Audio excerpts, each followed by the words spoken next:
রমজান মুমিনের অন্তরে এক প্রশান্তির পরশ, স্রষ্টার কাছে আত্মসমর্পণের এক পবিত্র উৎসব। সারা বিশ্বের প্রায় ২০০ কোটি মুসলমানের কাছে এই মাসটি কেবল সংযমের নয়, বরং আত্মিক পরিশুদ্ধি ও ভ্রাতৃত্বের এক পরম মুহূর্ত। রাসূলুল্লাহ সাল্লাল্লাহু আলাইহি ওয়াসাল্লাম এর পবিত্র হাদিস অনুযায়ী রোজাদারদের জন্য সবচেয়ে আনন্দের মুহূর্তগুলোর একটি হলো ইফতার। আর সেই ইফতার যখন উত্তর আফ্রিকার নীল জলরাশির দেশ আলজেরিয়ায় হয়, তখন তাতে যুক্ত হয় এক অনন্য সাংস্কৃতিক আভিজাত্য। জনসংখ্যা বিষয়ক online database world population review এর তথ্যানুযায়ী মুসলিম জনসংখ্যার দিক থেকে বিশ্বের শীর্ষ 10টি দেশের একটি আলজেরিয়া। দেশটির প্রায় 95% মানুষ অর্থাৎ প্রায় 4.5 কোটি মুসলিম অত্যন্ত ভক্তি ও নিষ্ঠার সঙ্গে রমজান পালন করেন। ধর্মীয় আবহে এক হলেও ভৌগোলিক ও সাংস্কৃতিক কারণে দেশটিতে ইফতার আয়োজন বেশ বৈচিত্র্যময় এবং বাহারি পদের। বিশ্বের অধিকাংশ দেশের মতো আলজেরিয়াতেও খেজুর বা পানি দিয়ে রোজা ভাঙা হলেও তাদের খাবারের তালিকায় থাকে বিশেষ সব ঐতিহ্যবাহী খাবারের সমারোহ।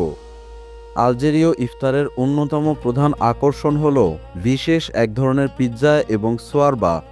সোয়ারবা হলো মাংস, টমেটো এবং বিভিন্ন মশলা দিয়ে তৈরি এক সুস্বাদু ঘন স্যুপ, যা ছাড়া তাদের ইফতারের টেবিল প্রায় অসম্পূর্ণ। আলজেরীয় গৃহিণীদের নিপুণ হাতে তৈরি দোলমা ইফতারের প্রধান অনুষঙ্গ। এটি মূলত আলু ও বিভিন্ন সবজি দিয়ে তৈরি এক প্রকার মুখরোচক খাবার। এর সঙ্গে থাকে মুচমুচে সবজি রোল, যা পুষ্টি ও স্বাদের ভারসাম্য বজায় রাখে। মাগরিবের নামাজের পর আলজেরীয়দের দস্তরখানে এক বিশেষ পানীয়ের উপস্থিতি দেখা যায়, যা সিগরা নামে পরিচিত। এটি মূলত বিভিন্ন ধরনের বাদাম দিয়ে তৈরি এক ধরনের মিষ্টি পানীয়, যা দিনের ক্লান্তি দূর করে শরীরে তাৎক্ষণিক শক্তি যোগায়।